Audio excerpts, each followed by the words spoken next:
Nesse bate-papo bem descontraído, a Xuxa relata uma questão muito importante estudada pela psicologia e psicanálise da influência do pai e do homem na sociedade. E claro, não poderia deixar de falar também dos próprios ensinos de Salomão, descritos na Bíblia.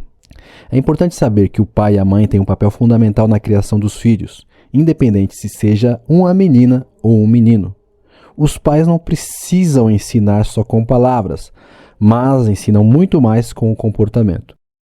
Eles têm um grande papel de autoridade e até aquilo que não seja certo acaba forçando a criança a aceitar como se fosse. Não, porque às vezes ele chegava e eu via marca de batom nele, eu falava, e ele falava, essas mulheres ficam querendo agarrar o Pelé. E eu falava, Isso é fácil, né? 7-1. E eu com pouca idade, eu não entendia direito isso, eu achava isso normal, entendeu? Então eu tive que me acostumar com uma coisa, porque afinal de contas, é o maior ídolo do mundo, entendeu? Então foi um negócio que para mim não foi uma tarefa muito fácil. Dos meus 17 aos meus 23 anos. Ficou quanto tempo com ele? Ficou 6 anos. Foi uma Então ele tinha uma pessoa jurídica, né? Então que era o Pelé. Que aí fica difícil, né? Bem difícil. Mas tu ficou traumatizado, assim, de negócio de homem, assim, falar, puxa vida, será que todos os homens que eu vou ter vão vir com camisa com batom, essas coisas assim? Não, eu não confiava mais. Tipo, eu sempre achei que o homem...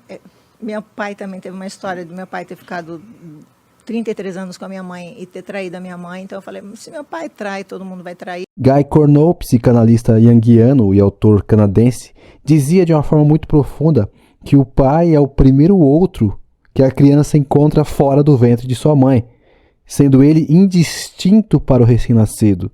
E a presença paterna é a facilitadora da passagem do mundo da família para a sociedade.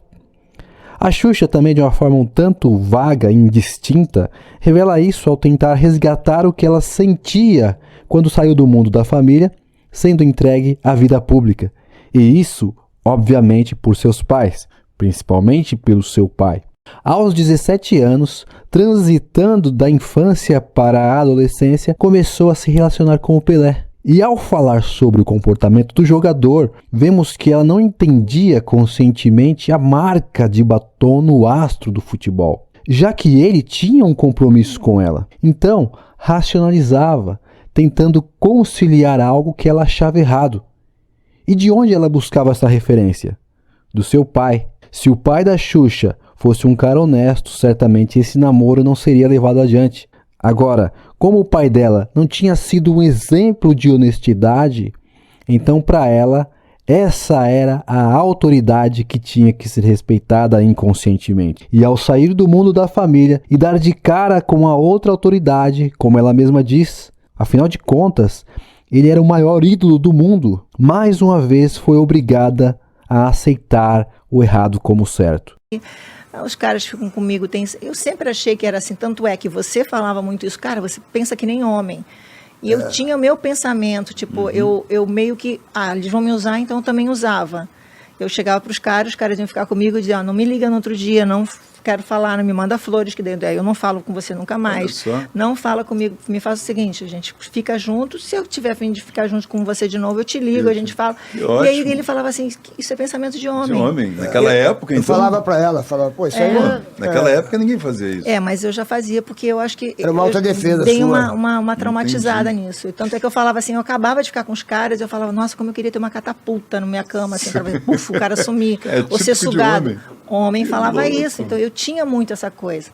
E eu sempre achei que eu não ia nunca, eu não conseguia me ver. Tanto é que quando eu conheci o Ju, eu falava para ele, tu vai ter que me ensinar a namorar. No entanto, ao aceitar uma condição inaceitável, sua mente inconsciente começou a desenvolver um mecanismo de defesa para que ela não sofresse, quem sabe, como sua mãe sofreu. E como ela mesma diz, começou a pensar como homem, mas pensar como um homem desonesto. Eles vão me usar, então eu também usava. A Xuxa é só um exemplo entre tantas mulheres que talvez nunca venham a ter uma família de verdade, por causa desse ensino errado implantado primeiramente pelos pais no inconsciente delas. Salomão dizia que é o dever dos pais ensinar a criança no caminho em que deve andar, para que ela permaneça no mesmo caminho até envelhecer. Porém, o inverso disso também é verdade. Se a criança for ensinada em um caminho que não deva andar, ela permanecerá nele até envelhecer. E você? Como tem ensinado aos seus filhos? Saiba que os teus exemplos são os que falam mais alto e não o que você verbaliza. Se você é um consumidor de pornografia, saiba que é difícil esconder certas coisas do inconsciente dos seus filhos.